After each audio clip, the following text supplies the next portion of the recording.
สบายดีท่านผู้ชมต้อนรับประทานเข้าสู่การรายงานข่าวต่างประเทศซึ่งข่าวทำอิฐนี้มาติดตามที่จีนรัสเซียห่วมฝึกอบรมทางทะเล2026ที่เมืองสิงเตากองทัพจีนและรัสเซียจัดฝึกอบรมห่วมทางทะเลและอากาศในหัวข้อการร่วมมือทางทะเล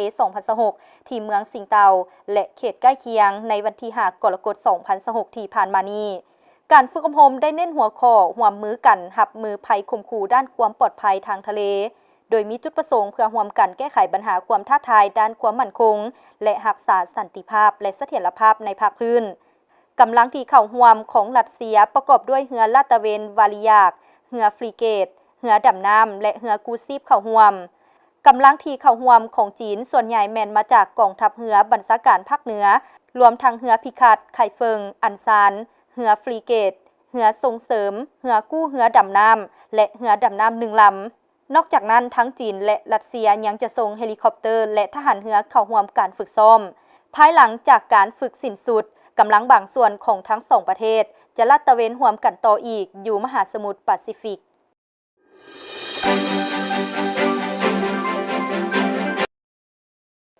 ท้ายอาทิตย์ที่ผ่านมาองค์การสาธารณสุขฝรั่งได้แจ้งให้รู้ว่า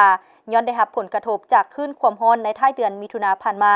จำนวนผู้เสียชีวิตอยู่ฝรั่งอย่างเป็นทางการในระหว่างวันที่22 28 มิถุนายนผ่านมาได้เพิ่มขึ้นเกือบ30 ส่วนห้อยเมื่อเทียบใส่อาทิตย์ก่อนหน้านั้นจำนวนผู้เสียชีวิตเกินปกติแม้นหลายกว่า 2,000 คน